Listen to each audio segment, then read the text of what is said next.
మనం చూస్తే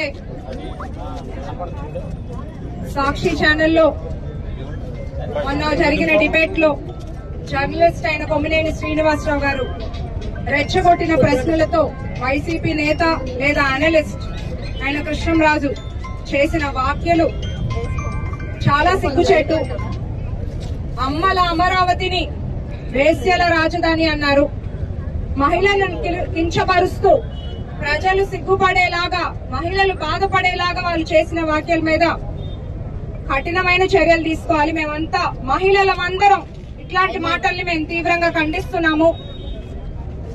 భారతిరెడ్డి గారు సాక్షి ఛానల్లో జరిగిన డిబేట్ మీద గాని ఇప్పుడు ఇంకా కూడా అలాంటి డిబేట్ ను, అలాంటి వ్యాఖ్యల్ని సమర్థిస్తున్న వాళ్ళని గాని ఖండించకపోవడం మహిళలకు వాళ్ళకి మహిళల మీద ఎంత చులకన భావన ఉందో చాలా స్పష్టంగా అర్థమవుతోంది.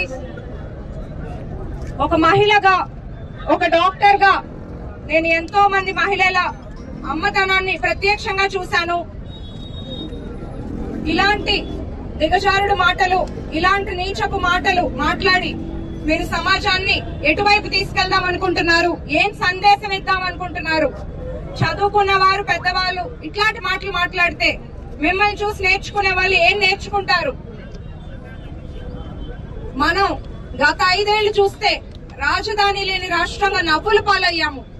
రాజధాని నిర్మాణం కోసం ఎంతో మంది రైతులు, మహిళలు వాళ్ళ పిల్లలకి ఇవ్వాల్సిన భూములు కూడా మన రాష్ట్రం కోసం త్యాగం చేసి 36,000 ఎకరాలు ఇచ్చి ముందుకొస్తే అలాంటి వాళ్ళని ఇంత నీచంగా మాట్లాడటం ఎంతవరకు మేమందరం చూస్తూ ఇట్లాంటి మాటలను ఊరుకోము.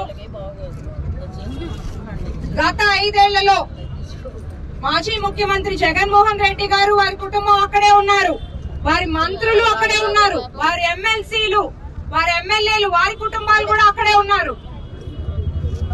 రాజధాని మునిగిపోయిందన్నారు, రాజధానిని ఎడారన్నారు, రాజధానిని శ్మశానం అన్నారు. ఇప్పుడు ఇంకా దిగజారిపోయి మహిళలని అనకూడని మాట్లాడినారు. గతంలో ఎన్ని మాటలన్నా, ఎన్ని వార్తలు, ఎన్ని పిచ్చి రాతలు రాసినా చూస్తూ ఊరుకున్నాం. కానీ మహిళలని ఎంతో గౌరవం ఇస్తాము. మహిళల్ని ఇలాంటి కించపరిచే మాటలు మాట్లాడితే మాత్రం ఊరుకోము. ఆ ఇద్దరి పైన ఇంకా అలా సమర్థించేవారు, ఈ కుట్రలో భాగమైన అందరూ ఎవరనేది ప్రజలందరూ చూస్తున్నారు. వాళ్ళందరి మీద కఠినమైన చర్యలు తీసుకోవాలి.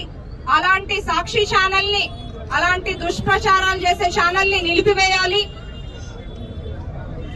మేమంతా ముందుకొస్తున్నాము. మహిళల మీద ఒక్క మాట అన్నా ఇక నుండి ఎవరం ఊరుకోము. మహిళలు కన్నెర్ర చేస్తే వీరు పాతాళంలోకి వెళ్ళిపోతారని నేను ఈ సందర్భంగా మీ అందరికీ తెలియజేస్తున్నాను. మహిళలను గౌరవం ఇవ్వడం అంటే అన్న ఎన్టీఆర్ గారిని చూసి నేర్చుకోండి. మహిళలకు ఆస్తిలో సగ హక్కు ఇచ్చారు, వారి ఇంటి నుండి అది మొదలు పెట్టారు. స్థానిక సంస్థల్లో రిజర్వేషన్ ఇచ్చిన చంద్రబాబు నాయుడు గారిని చూసుకోండి. మా అన్న లోకేష్ ని చూసి నేర్చుకోండి మహిళలకు గౌరవం ఇవ్వడం అంటే ఏంటో. అంతేగాని ఇలా ఇష్టం వచ్చినట్టు మీడియా ముందుకు వచ్చి మాట్లాడితే ఎవరం ఊరుకోము. మీ అందరికి నేను ఒకటి విజ్ఞప్తి చేస్తున్నాను. మైకుల ముందు, మీడియా ముందు మాట్లాడే అందరినీ ఒక్కటే అడుగుతున్నాను. మీరు వెళ్లి మీ ఇంట్లో మీ తల్లితోనో, చెల్లితోనో, భార్యతోనో, పిల్లలతోనో ఇలాంటి మాటలు మాట్లాడి వాళ్ళు సమర్థించాక బయటకు వచ్చి మాట్లాడండి. వాళ్ళు కూడా తలదించుకునే మాటలు బయటికి మాట్లాడొద్దు. ఇక్కడికి నా తరపున ఈ నిరసనకు వచ్చిన మా మహిళలందరికీ ధన్యవాదాలు.